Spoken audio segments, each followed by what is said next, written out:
What does it mean to be Hispanic? To me, being Hispanic is the exact same thing as asking, what does it mean to be Asian, European, from South America? What does it mean to be a part of this community, a part of this environment that is so put together and encompassed by, from what you eat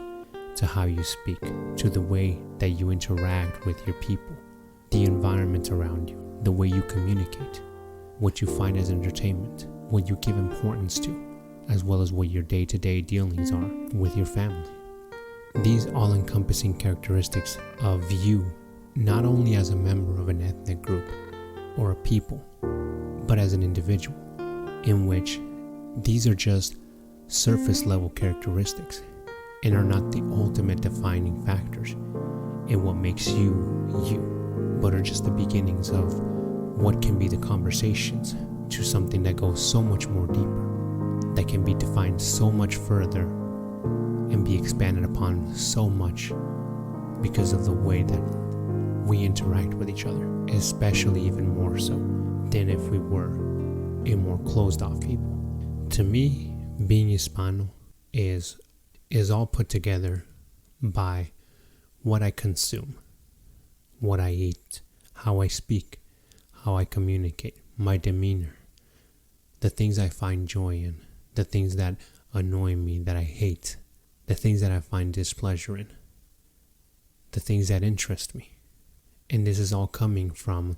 what I have grown up with, what I have been able to experience whenever I've been asking myself that question. What does it mean to me to be Hispano?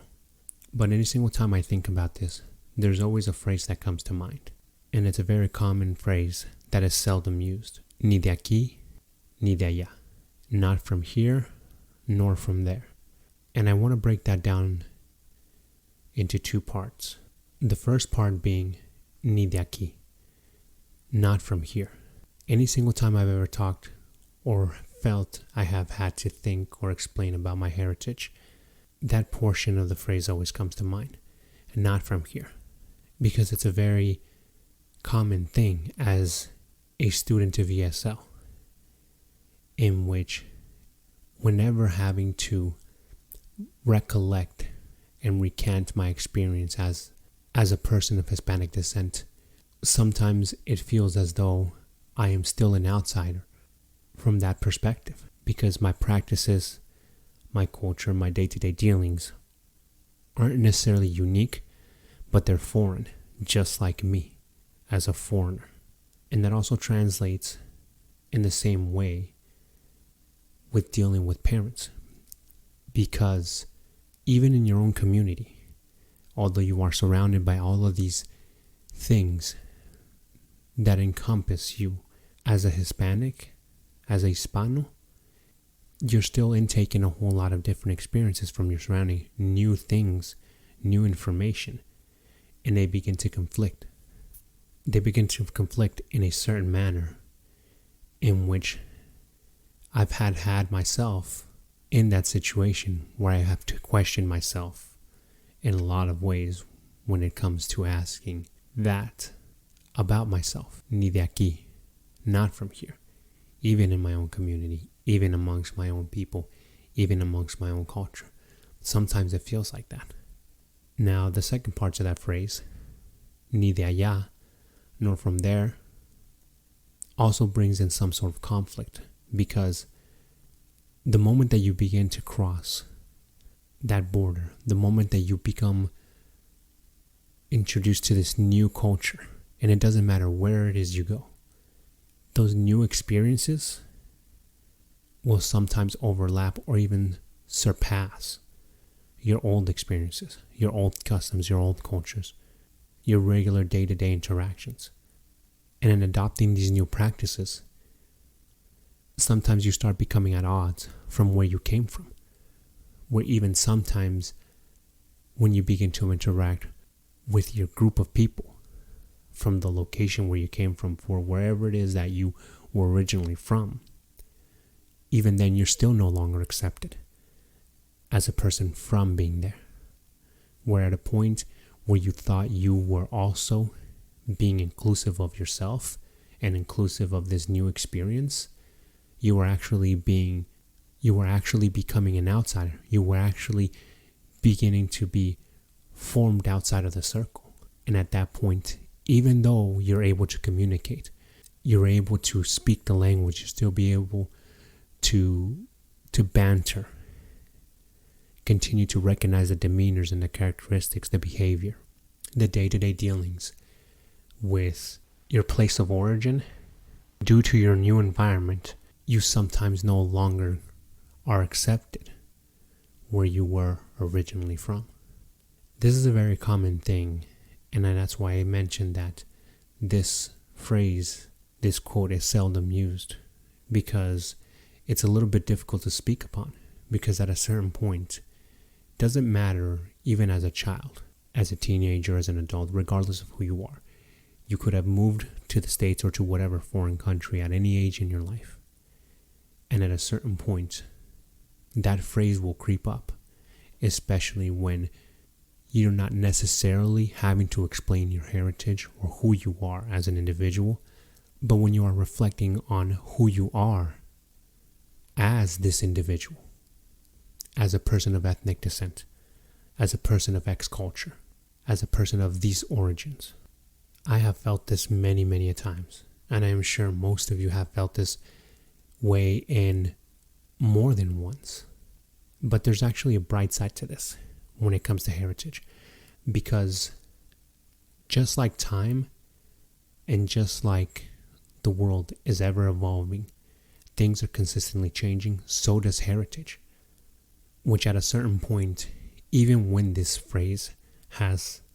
come to my mind and I have had to reflect on it upon time, and even more time, I've come to the realization that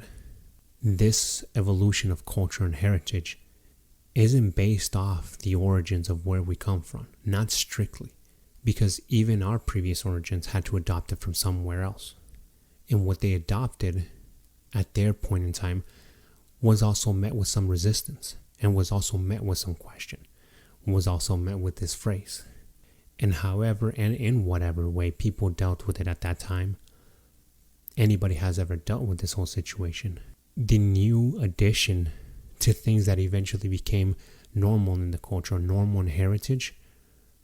were adopted and became what it is that we inherited. And in the same way, just like we are being questioned now, just like they were questioned back then, it's going to be a self-repeating cycle. It's going to be a continuous thing where new things will always be introduced and new things are going to be brought, which will add upon this whole thing of who we are and what it means to be a part of your culture, your ethnicity, your heritage, your people, whoever. I can definitely say that I'm a very proud person and very proud to be Hispano, be of Mexican descent, and I'm joyful to be able to express that and to be able to share that with people. Because to me, what the culture has passed down to me and what I have inherited is a lot more than just what is openly available. And I hope what I'm about to say relates with you and relates with anybody when it comes to questioning the fact of the culture. When I think about my culture, when I think about being Hispano, as I personally identify as, and as being Mexican, I think about not only the Aztec Empire, but also the previous colonies and the previous empires and the previous other tribes and groups that came before the Aztec Empire. The Aztecs, the Incas, the Olmecs. All these people encompass a lot of different things, but they're all a part of my culture, all a part of my heritage. When I think about my heritage and my culture, I begin to think about food and how it plays such a vital role in the way in which we continue to pass down our heritage. Because food is one of those intriguingly universal things that continues to surpass borders no matter where you go. As I mentioned before, I've had my fair share of trying new locations of Mexican food, from Ireland to Ecuador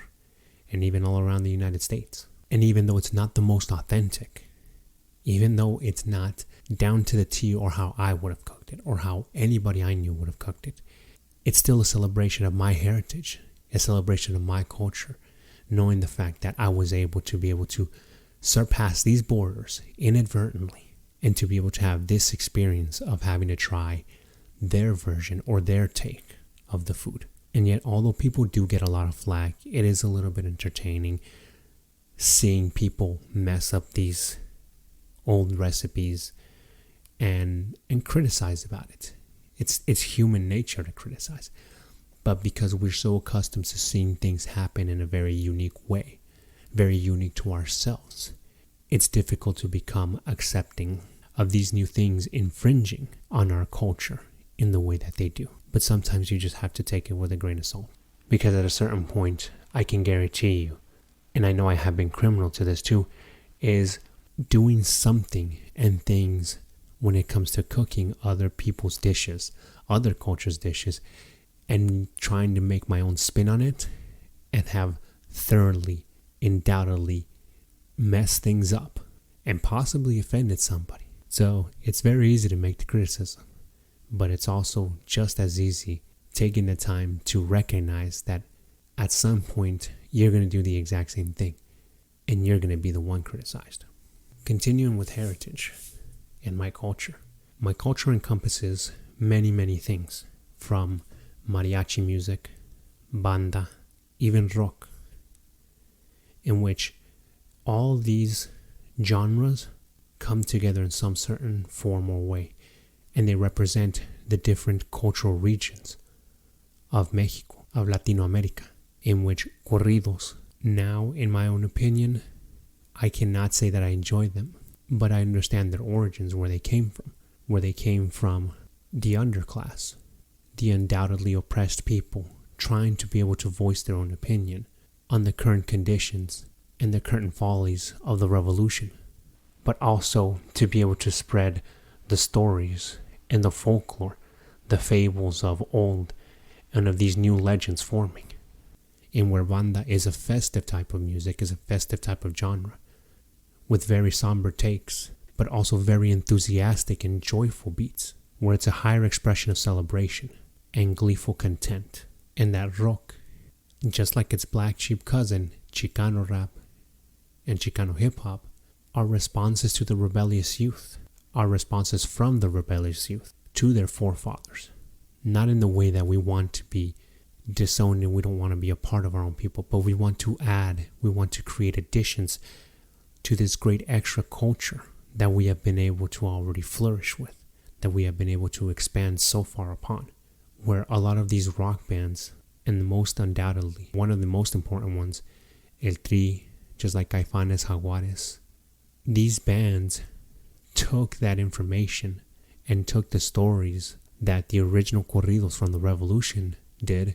and brought it into the modern era at its time, to be able to be the voice of the disenfranchised, the lower class, the ones who are not as represented as we should be, the lower minority, the lower majority. And before I continue, I want to talk a little bit about how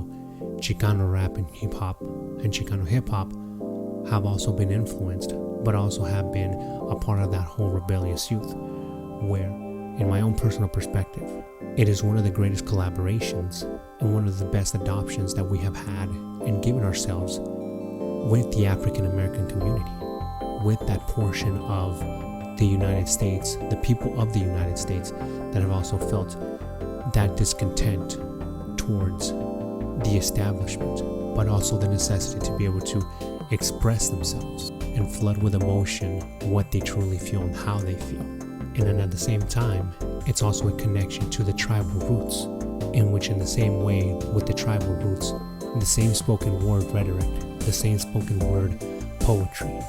that hip-hop, this became a nuance and expressionable way to be able to keep passing on stories, just like we used to do it, just like when we used to gather around fires, or we used to gather around communities, just how we used to gather around our own communities in previous times. See, these are all just some small things from personal experiences that I can say about my own heritage and my own culture, where I have been able to observe closely and to be able to be a part of. And with it being Hispano Heritage Month, I wanted to express that with this episode. I wanted to give a generalized perspective point of view on what it is with culture that makes us proud, that allows us to recant these stories, these experiences, and these things that, for some whatever reason, because of outside influences or internal conflict, we begin to question. That heritage, although a very unique experience to every individual, is a shared experience from the moment you are born and you were brought into this world, to your first steps, to the very first words that are spoken out of your mouth, to the taste of food that you were able to enjoy, from the days that you spent playing about with your cousins, with your siblings, with your friends, with your community, to the moment that you begin to experience and are able to add more into your repertoire of culture and possibly even change the culture by reading books, by taking in movies, by listening to music, or just by discussing what it is that you have in common with people around you and what you also share that are different with the people around you. So to close it off, this is just a little bit of what heritage and what it means to me to be Hispano, to be Hispanic, to be Mexican, to be Mexicano. And even at this age, in spite of everything, all the positive and the negative, whenever I hear this phrase and I think about this phrase again, I begin to recollect and rethink of everything that I have experienced that has been able to let me enjoy my culture.